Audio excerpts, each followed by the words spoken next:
akan menyampaikan 3 hal untuk memahami praktik hipnosis dengan menyimak pertanyaan-pertanyaan yang sering dilontarkan masyarakat yang awam mengenai hipnosis. Pertama adalah pertanyaan,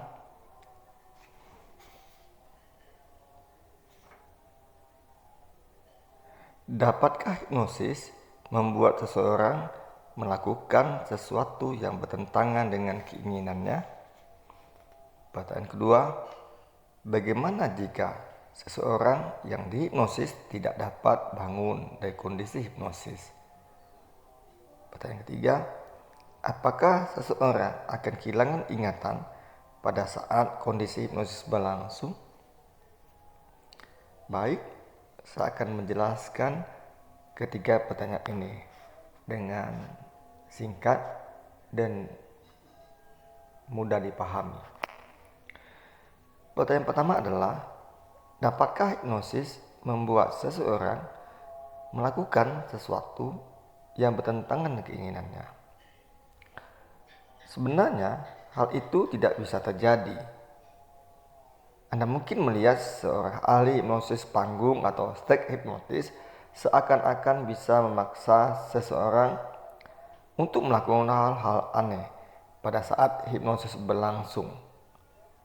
Misalnya, tangannya menjadi kaku atau dia lupa dengan namanya sendiri. Nah, itu hanya sekedar ilusi.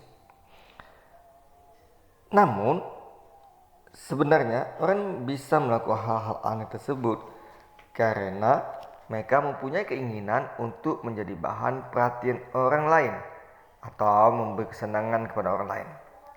Pada saat seorang ahli hipnosis panggung memilih subjek, sebenarnya ia telah memilih peserta yang benar-benar rela dijadikan subjek pertunjukannya.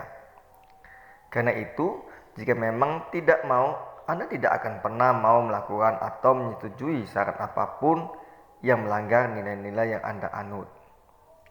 Jika subjek bisa dipaksa, semua ahli hipnosis di seluruh dunia mungkin akan memaksa Anda merampok bank dan minta hasil rampokan itu. Jika demikian, ahli hipnosis itu akan kaya raya tanpa perlu bekerja. Betul kan? Nah, selain itu mereka juga bisa memiliki kekuasaan tanpa batas. Namun, hal itu tidak terjadi, bukan?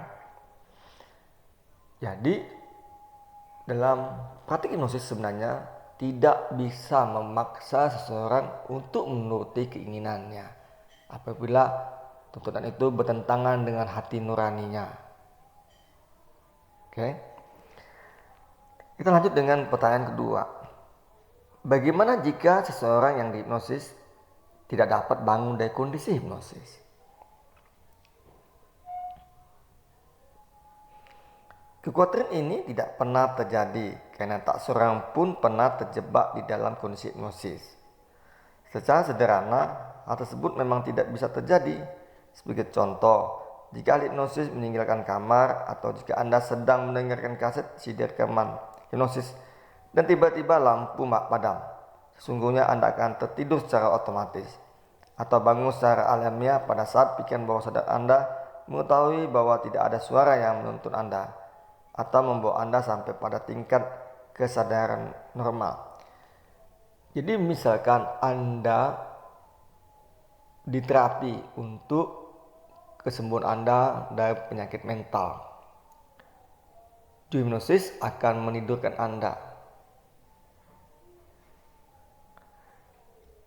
Apabila juru hipnosis tidak membangunkan Anda, maka Anda dapat untuk bangun dengan sendirinya dengan kesadaran Anda.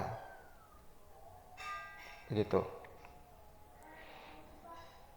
Jadi, setelah hipnosis, seseorang itu pasti bisa bangun dan tidak menjadi lemah mental dan lain-lain. Oke, pertanyaan ketiga adalah, apakah seseorang akan kehilangan ingatan pada saat kondisi hipnosis berlangsung? Baik, saya jawab ya. Saya jelaskan ini dengan singkat. Kadang-kadang seseorang memang bisa kehilangan ingatan pada saat sesi hipnosis. Namun biasanya hal itu terjadi karena ahli hipnosis memberikan sugesti agar orang tersebut melupakan hal yang sedang terjadi. Kebanyakan ahli hipnosis menginginkan Anda untuk mengetahui seluruh kejadian pada saat sesi hipnosis berlangsung. Bahkan, Anda dapat mengingat lebih baik timbang sesi percakapan biasa Anda lakukan, karena pikiran Anda dalam kondisi fokus. Jadi, setelah Anda di hipnosis, Anda tidak akan pernah hilang ingatan. Ingatan Anda akan kembali normal seperti sedia kala. Baik, sudah saya jelaskan 3 pertanyaan yang sering ditanyakan oleh masyarakat. Terima kasih. Nama saya Master MZ, founder Hypnopana Terapi.